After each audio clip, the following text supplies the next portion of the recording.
รื่องย่อละครม่านบังใจทัพพฤกธานนท์ขับรถด้วยความเร็วเพื่อที่จะไปให้ทันการแสดงปิดภาคเรียนของลูกแก้วทำให้ไม่เห็นเฟื่องที่เดินคุยโทรศัพท์มือถือและข้ามถนนลงมาตัดหน้ารถอย่างกระทันหันรถของทัพชนเฟื่องล้มลงอย่างแรงเฟื่องอาการสาหัสทัพรีบพาเฟื่องส่งโรงพยาบาลในขณะที่รออยู่หน้าห้องฉุกเฉินสร้อยทองภรรยาของนายเฟื่องและสร้อยสนลูกสาวของสร้อยทองรีบร้อนมาเยี่ยมอาการสร้อยทองโวยวายหาคนรับผิดชอบทำให้ทัพรีบแสดงตัวและขอรับผิดชอบค่าใช้จ่ายทุกอย่างสร้อยทองเปลี่ยนท่าทางไปทันทีที่ได้อ่านนามบัตรของทัพว่าเป็นเจ้าของโรงแรมชื่อดังอันดับต้นๆของประเทศไทยและกลับเปลี่ยนเป็นต่อว่าเฟื่องว่าชอบเดินไปคุยโทรศัพท์ไปคิดอยู่แล้วว่าสักวันจะต้องเกิดอุบัติเหตุทำให้สร้อยสนแปลกใจกระซิบถามสร้อยทองแต่สร้อยทองปราไม่ให้พูดมากและบ่นว่าพ่อเจ็บจะตายขนาดนี้ทำไมเฟื่องระดาถึงยังไม่มาเยี่ยมยังไม่ทันขาดคำเฟื่องระดาก็โผล่เข้ามาอย่างรีบร้อนเป็นเวลาเดียวกับที่หมอออกมาจากห้องฉุกเฉินพอดีเฟื่องระดารีบถามอาการของพ่อและเธอก็ถึงกับช็อกเมื่อหมอแจ้งให้รู้ว่าเฟื่องเสียชีวิตแล้วเฟื่องระดาเสียใจมากถามถึงผู้ที่ขับรถชนพ่อของเธอจากสร้อยทองเฟื่องระดาหันมองทัพเมื่อเห็นสีหน้าของเขาก็รู้ทันทีว่าทัพคือคนที่ขับรถชนพ่อของเธอเฟื่องระดาโกรธแค้นได้เกลียดชังทัพมากตรงเข้าทุบตีต่อว่าทัพอย่างสติแตกในขณะที่ทัพได้แต่ยืนนิ่งไม่ได้ตอบโต้สีหน้าเต็มไปด้วยความเสียใจสร้อยทองและสร้อยสนรีบเข้ามาห้ามแต่เฟื่องระดาก็ยังไม่ยอมจนโดนสร้อยทองตบหน้าอย่างแรงและบอกว่ามันเป็นอุบัติเหตุทัพกลับบ้านมาด้วยความเครียดและต้องเครียดหนักมากขึ้นเมื่อลูกแก้วไม่ยอมพูดกับเขาเพราะโกรธที่ทัพผิดสัญญาไม่ไปดูการแสดงที่โรงเรียนทัพพยายามอธิบายเหตุผลแต่ลูกแก้วไม่ยอมฟังและพูดอย่างน้อยใจว่าถ้าแม่ยังอยู่แม่ก็คงไม่ทำตัวเหมือนพ่อหรอกเพราะแม่รักลูกแก้วพ่อทำให้คุณแม่ต้องตายลูกแก้ววิ่งหนีขึ้นห้องไปทัพตกใจจะตามแต่มนทิราเพื่อนสนิทของสราวัณมาเยี่ยมพอดีห้ามทัพไว้และบอกว่าจะช่วยคุยกับลูกแก้วให้หลังจากดูแลให้ลูกแก้วเข้านอนแล้วมนทิรามาดูแลปลอบใจทัพแต่ทัพไม่ต้องการขอร้องให้มนทิรากลับไปในงานศพของเฟื่องที่ทัพรับเป็นเจ้าภาพและมาร่วมงานทุกวันแต่ก็ไม่ได้ทำให้เฟื่องระดารู้สึกดีขึ้นมาได้เลยตรงกันข้ามเฟื่องระดาพยายามที่จะกลั่นแกล้งเอาคืนทัพทุกอย่างตามประสาเด็กผิดกับสร้อยทองที่เอาอกเอาใจทัพเพราะต้องการจะจับทัพให้กับสร้อยสนทัพรู้สึกแปลกใจกับท่าทางที่สร้อยทองมีกับเฟื่องระดาและสร้อยสนและเขาก็บังเอิญได้ยินสร้อยทองแอบมาคุยกับเสียนพว่าจะจัดการเรื่องเฟื่องระดาให้ทำให้ทัพรู้ว่าแท้จริงแล้วสร้อยทองเป็นแม่เลี้ยงของเฟื่องระดาและคิดจะขายเฟื่องระดาให้กับเสียนพทัพนึกเป็นห่วงเฟื่องระดาทันทีและรู้สึกว่าตัวเขาควรจะมีส่วนรับผิดชอบและปกป้องเฟื่องระดาทัพกลับบ้านมาเจอร้อยตำรวจโทไทยน้องชายทำให้ทัพนึกอะไรขึ้นมาได้จึงยุให้ไทยจีบเฟื่องระดาถ้าไทยทำให้เฟื่องระดายอมแต่งงานด้วยได้เขาจะออกค่าใช้จ่ายให้ทุกอย่างแล้วเขาก็เล่าให้ไทยฟังถึงความจริงที่มีเสียต้องการซื้อตัวเฟื่องระดาเขาเป็นห่วงเพราะท่าทางของสร้อยทองเป็นคนเห็นแก่เงินหากเฟื่องระดาได้แต่งงานกับไทยเธอจะปลอดภัยและอีกประการหนึ่งทัพเห็นว่าไทยใช้ชีวิตหนุ่มโสดมานานจึงสมควรจะมีครอบครัวได้แล้วไทยยังไม่รับปากพี่ชายและเมื่อไปถึงงานศพไทยได้พบกับเฟื่องระดาที่กำลังต้อนรับแขกอยู่กับการดาเพื่อนสนิทก็รู้สึกถูกใจในความสวยน่ารักของเฟื่องระดาแต่เมื่อเขาเห็นอาการแข็งกระด้างและแววตาที่มองทับอย่างเครียดแค้นทำให้ไทยขยาดไม่กล้าจีบเธอตามคำแนะนำของพี่ชายประกอบกับไทยมีแฟนอยู่แล้วคือสิริโสภาจึงปฏิเสธพี่ชายไปหลังจากเฟื่องตายสร้อยทองมักไปขอเงินจากทัพอยู่เสมอซึ่งทัพก็ช่วยเหลือด้วยความเต็มใจเพราะหวังว่าสร้อยทองจะดูแลเฟื่องระดาให้ดีสร้อยทองก็ฉลาดพอที่จะไม่ใช้วิธีบีบบังคับเฟื่องระดาเพราะเธอรู้ว่าเฟื่องระดาเป็นเด็กดื้อรั้นทะนงตัวเธอจึงทำตัวเป็นแม่เลี้ยงแสนดีสร้อยทองพูดจาหวานล้อมจนเฟื่องระดาใจอ่อนเลิกล้มความตั้งใจที่จะเรียนและหางานทำเฟื่องระดาไปสมัครเป็นครูพี่เลี้ยงเด็ก โรงเรียนที่ลูกแก้วเรียนอยู่ลูกแก้วทำตัวเหมือนเด็กมีปัญหาจนคุณครูที่ดูแลเอือมจึงส่งมอบให้เฟื่องระดาเป็นคนดูแลลูกแก้วเฟื่องระดาหลอกล่อลูกแก้วจนลูกแก้วรู้สึกชอบและสนุกกับการที่ได้อยู่กับเฟื่องระดายอมเล่าเรื่องของตนเองให้ฟังว่าพ่อไม่รักและทำให้แม่ต้องตายทำให้เฟื่องระดารู้สึกสงสารและเอ็นดูจนสนิทสนมกับลูกแก้วมากโดยไม่รู้ว่าลูกแก้วเป็นลูกสาวของทัพ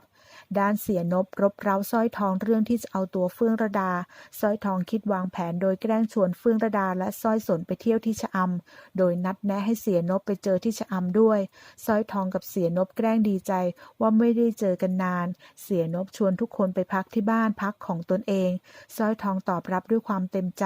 เป็นเวลาเดียวกับที่ทัพเองก็พยายามจะปรับความเข้าใจกับลูกแก้วจึงชวนลูกแก้วไทยไปพักที่โรงแรมสาขาที่ชะอำทั้งหมดมาเจอกันที่ชายหาดโดยบังเอิญสร้อยทองรีบออกหน้าชวนทัพไทยและลูกแก้วไปทานข้าวที่บ้านพักเฟื่องระดาไม่เต็มใจแต่ก็ตกใจที่ได้รู้ว่าลูกแก้วเป็นลูกของทัพและสงสารลูกแก้วที่อยากมาเล่นกับตนเองจึงจำใจต้องต้อนรับทัพไทยรู้สึกถูกชะตาที่สร้อยสนเป็นแม่บ้านแม่เรือนทำกับข้าวออกมาต้อนรับทุกคนทัพแปลกใจที่เห็นลูกแก้วสนิทสนมและดูไว้ใจเฟื่องระดามากในเวลาทานอาหารเฟื่องระดาแอบแกล้งทัพอย่างสะใจทัพรู้ทันแต่ก็แกล้งทำเฉยด้านสร้อยสนรู้สึกพอใจท่าทางเอาอกเอาใจและเป็นสุภาพบุรุษของไทยจนสร้อยทองเองก็มองออกและแอบสนับสนุนให้สร้อยสนจับไทยให้อยู่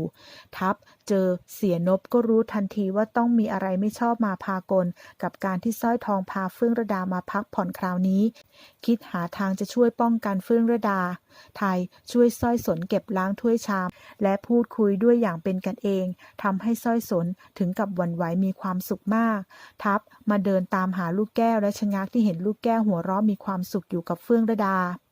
ภาพความทรงจำของสราวัณกับลูกแก้วเข้ามาในความคิดทัพรู้สึกเจ็บปวดตั้งแต่สราวัณตายเขายังไม่เคยเห็นลูกแก้วร่าเริงแบบนี้เลยพอทัพเข้ามาทั้งเฟื่องระดาและลูกแก้วต่างก็มีท่าทีบึ้งตึงใส่ทัพชวนลูกแก้วกลับและพูดเตือนเฟื่องระดาอ้อมๆให้รู้จักระวังตัวเพราะมาพักต่างที่แต่เฟื่องระดาไม่สนใจทัพอุ้มลูกแก้วแล้วต้องตกใจที่ลูกแก้วตัวร้อนจัดเฟื่องระดาตกใจรีบพาลูกแก้วกลับโรงแรมเฟื่องระดารีบเช็ดตัวเอายาป้อนทำอย่างคล่องแคล่วจนทัพแปลกใจลูกแก้วอ้อนให้เฟื่องระดาอยู่ด้วยทัพได้โอกาสขอร้องให้ช่วยดูแลลูกแก้วหน่อยเฟื่องระดาอึกอักทัพบอกจะขออนุญาตสร้อยทองให้เองเสียนบโมโหที่ทุกอย่างผิดแผนไปหมดเลยปล้ำสร้อยทองแทนเสียเลยด้วยความเมาสร้อยทองแค้นหลังจากกลับจากชะอำเฟื่องระดาได้พบทัพที่มารับลูกแก้วบ่อยขึ้นทำให้ได้ใกล้ชิดและเห็นว่าความจริงว่าทัพรักลูกแก้วมากเฟื่องระดามาสอนพิเศษลูกแก้วในวันหยุดที่บ้านทำให้ได้เจอกับมนทิราพยายามแสดงให้เฟื่องระดารู้ว่าตนเองมีความสัมพันธ์พิเศษกับทัพและพูดเตือนทางอ้อมให้เฟื่องระดาดูแลแค่ลูกไม่ต้องลามปามมาถึงพ่อด้านเสียนบมาเร่งรัดสร้อยทองอีกโดยเอาเรื่องหนี้สินที่สร้อยทองยืมไปก้อนโตมาอ้างทำให้สร้อยทองต้องโกหกเฟื่องระดาว่าเมื่อครั้งเฟื่องยังมีชีวิตอยู่ได้สร้างหนี้สินไว้มากมายและตอนนี้กำลังจะถูกฟ้องล้มละลายตนจึงไปกู้เงินจากทัพและตอนนี้ทัพก็เร่งรัดหนี้สินโดยไม่ยอมผ่อนผันให้แม้ว่าตนจะอ้อนวอนขอร้องอย่างไรก็ตามโดยจะยอมยกหนี้สินให้ก็ต่อเมื่อเฟื่องระดายอมแต่งงานด้วยเฟื่องระดาโกรธแค้นทัพมากสร้อยทองจึงยุให้เฟื่องระดาแต่งงานกับทัพเพื่อปอกลอกทรัพย์สินของเขาเพื่อเป็นการแก้แค้นทั้งที่ความจริงแล้วสร้อยทองมาบอกกับทัพว่าเสียนบต้องการซื้อตัวเฟื่องระดาในราคาสูงเพื่อแลกกับหนี้ก้อนโตที่เฟื่องทำไว้ทัพจึงให้เงินที่มากกว่าแก่สร้อยทองและขอให้เฟื่องระดาอยู่ในความปกครองของเขาห้ามยกให้ใครอีกทั้งนั้นและจะแต่งงานกับเธอเมื่อเธอต้องการเท่านั้นแต่สร้อยทองที่โลภมากคิดแผนการนี้เพื่อให้เฟื่องระดามีโอกาสเข้าไปปอกลอกชายหนุ่มนำเงินมาให้เธอมากขึ้นส่วนเฟื่องระดายอมแต่งงานกับทัพด้วยความแค้นเพราะเห็นใจแม่เลี้ยงในวันแต่งงานทุกคนให้การต้อนรับเฟื่องระดาเป็นอย่างดีแม้กระทั่งดวงใจแม่บ้านเก่าแก่ของทัพมีเพียงมนทิราถึงกับช็อกจนพูดไม่ออกส่วนเฟื่องระดาเครียดคิดหนักหาทางที่จะเอาตัวรอดจากทัพอย่างเด็กๆขำๆเพราะคิดว่าทัพจะล่วงเกินและหยาบคายกับเธอให้สมกับที่เธอเกลียดเขาแต่เขากลับทำตรงกันข้ามเฟื่องระดาที่ทำเหมือนเก่งแต่ความจริงก็จะกลัวเขาทุกครั้งที่เขาเข้าไปเอาของใช้ส่วนตัวในห้องจนทัพแอบแกล้ง เอาบ่อยๆความน่ารักใส่ซื่อของเฟื่องระดาเกือบทำให้ทัพเผลอลืมความตั้งใจของตนเองแต่ลูกแก้วก็เข้ามาขัดจังหวะไว้ได้เฟื่องระดาแปลกใจตนเองที่ไม่ขัดขืนแต่กลับรู้สึกหวั่นไหวใจสั่นอย่างบอกไม่ถูกเฟื่องระดาชอบไปพูดคุยกับดวงใจและให้ดวงใจสอนเรื่องงานครัวให้จนดวงใจเอ็นดูเฟื่องระดาหลอกถามเรื่องสราวัณจนรู้ว่าสราวัณขับรถชนต้นไม้ขอหักตายคาที่เพราะไปหาทัพที่ชะอำทำให้ทัพเสียใจมากจากนั้นทัพก็กลายเป็นคนเงียบขรึมเฟื่องระดาคุยกับลูกแก้วพยายามให้ลูกแก้วเข้าใจทัพว่าทัพไม่ใช่คนที่ทำให้แม่ลูกแก้วตายทุกอย่างมันเป็นอุบัติเหตุแต่ลูกแก้วกลับบอกว่าเพราะคุณแม่ทะเลาะกับคุณพ่อถึงขับรถไปชนต้นไม้เฟื่องระดาสงสัยว่าลูกแก้วรู้มาจากไหนมนทิราพยายามจะเข้ามาดูแลลูกแก้วเหมือนเดิมพยายามบอกลูกแก้วว่าเฟื่องระดาจะมาแย่งความรักจากทัพไปแต่ลูกแก้วบอกไม่สนใจเฟื่องระดาแอบได้ยินเลยรู้ว่าคนที่คอยเสี้ยมให้พ่อลูกผิดใจกันก็คือมนทิรานั่นเองเฟื่องระดาเห็นใจทัพและลูกของเขามากขึ้นทัพช่วยเหลือครอบครัวของเฟื่องระดาทุกอย่างแม้กระทั่งสร้อยสนที่มีฝีมือในการทำอาหารด้วยการรับเข้าเป็นเชฟครัวไทยของโรงแรมสร้อยสนทำอาหารไทยรสชาติดีพร้อมการตกแต่งที่สวยงามจนลูกค้าชื่นชอบมากทายแอบมาหาสร้อยสนในห้องเตรียมอาหารของโรงแรมสร้อยสนตื่นเต้นดีใจมากทายขอร้องให้สร้อยสนทำอาหารจานพิเศษเพื่อเซอร์ไพรส์สิริโสภาและซ่อนแหวนแต่งงานในจานอาหารแต่ทายก็เสียความรู้สึกอย่างมากเมื่อสิริโสภาไม่ได้ตื่นเต้นดีใจเมื่อเห็นแหวนแต่งงานในจานอาหารแต่กลับถามทายเองก็ร่ำรวยไม่ใช่น้อยจะขอแต่งงานกับเธอทั้งทีทำให้ได้แค่นี้เหรอทายถึงกับอึ้งไปไม่ถูกและเริ่มเห็นท่าแท้ของสิริโสภาว่ารักเขาที่เงินนั่นเองคืนนั้นทายดื่มเหล้าจนเมาไม่ได้สติอยู่ที่ห้องอาหารของโรงแรมสร้อยสนโทรไปบอกทัพสั่งให้ลูกน้องเปิดห้องให้ไทยพักสร้อยสนเป็นห่วงเช็ดเนื้อเช็ดตัวให้ไทยลืมตัวเผลอลวนลามสร้อยสนแต่สร้อยสนกลับเต็มใจเพราะรักไทยอยู่แล้วไทยตื่นมางงๆเห็นตนเองถอดเสื้อผ้าหมดพยายามทบทวนแต่ก็นึกไม่ออกอีกทั้งไม่เห็นใครในห้องคิดว่าตนเองฝันไปไทยตัดสินใจไปง้อสิริโสภาอีกครั้งแต่ก็ต้องอึ้งเมื่อเห็นสิริโสภาไปควงกับกายหนุ่มไฮโซนักเรียนนอกไทยคิดตัดสินใจเลิกกับสิริโสภาด้านสร้อยสนอยากตัดใจเลยขอทัพย้ายไปอยู่สาขาที่ชะอำทัพสงสัยแต่ก็ยอมให้ไปสร้อยสนขอร้องไม่ให้บอกใครนอกจากเฟื่องระดาอ้างว่าอยากไปทำงานเงียบๆกลัวแม่ตามไป